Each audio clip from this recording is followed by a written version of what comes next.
रात के करीब 11 बजे थे। तेज बारिश हो रही थी और आकाश में बिजली की गड़गड़ाहट गूंज रही थी। रीना, एक नर्स, अपनी नाइट ड्यूटी के लिए उस पुराने सुनसान हॉस्पिटल में पहुंची जिसे लोग भूतिया हॉस्पिटल कहते थे। यह हॉस्पिटल कई सालों से बंद पड़ा था, लेकिन अचानक प्रशासन ने उसे फिर से चालू करने का फैसला किया था।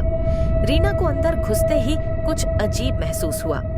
अस्पताल की गलियां सुनसान थीं, चारों ओर अजीब सन्नाटा था। उसके कदमों की आवाज गूंज रही थी, जैसे उसे कोई और सुन रहा हो।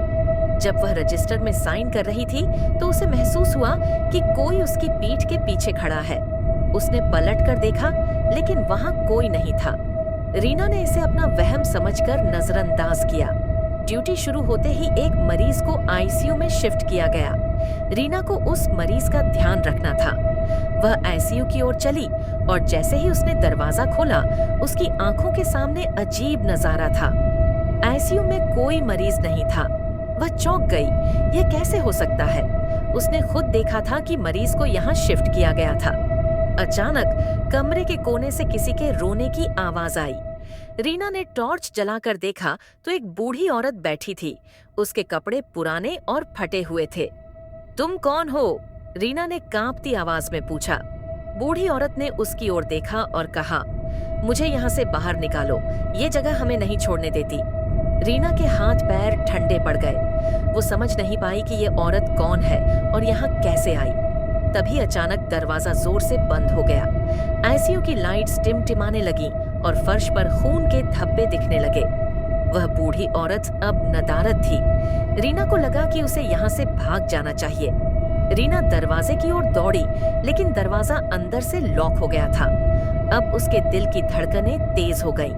तभी उसने देखा कि आईसीयू की खिड़की के बाहर वही बूढ़ी औरत खड़ी थी। उसकी आंखें बिल्कुल खाली और चेहरे पर एक भयानक मुस्कान थी। वो धीरे धीरे कह रही थी, तुम भी अब इस हॉस्पिटल का हिस्सा हो, कोई यहाँ से नहीं जा सकता। रीना ने अपनी पूरी ताकत से दरवाजा खोलने की कोशिश की और किसी तरह वह बाहर निकलने में सफल हो गई। वह दौड़ते हुए हॉस्पिटल की गलियों में भागने लगी। गलियारे अंधेरे से भरे थे और चारों ओर से अजीब आवाजें आने लगीं, किसी के चीखने की, हंसने की, रोने की। अचानक हॉस्पिटल के बीच में रीना ने देखा कि सभी डॉक्टर और नर्सें एक कतार में खड़े हैं, लेकिन उनके चेहरे बिना आंखों के थे। रीना ने चीखकर पीछे मुड़ने की कोशिश की, लेकिन अब बहुत देर हो चुकी थी। जैसे ही उसने मुड़कर भागना चाहा, उसके सामने वही बूढ़ी औरत खड़ी थी। औरत ने कहा, तुम अब इस हॉस्पिटल का हिस्सा बन चुकी हो, यहाँ से कोई भी नहीं जाता। अगली सुबह जब हॉस्पिटल का स्टाफ पहुंचा, तो उन्होंने देखा कि रीना का कहीं कोई अता पता नहीं था। उसकी जगह रजिस्टर में एक नई नर्स का नाम लिखा था, जिसने उसी रात ड्यूटी ज्वाइन की थी। इस हॉस्पिटल में हर रात एक नई नर्स आती है और कोई भी वापस नहीं जाता।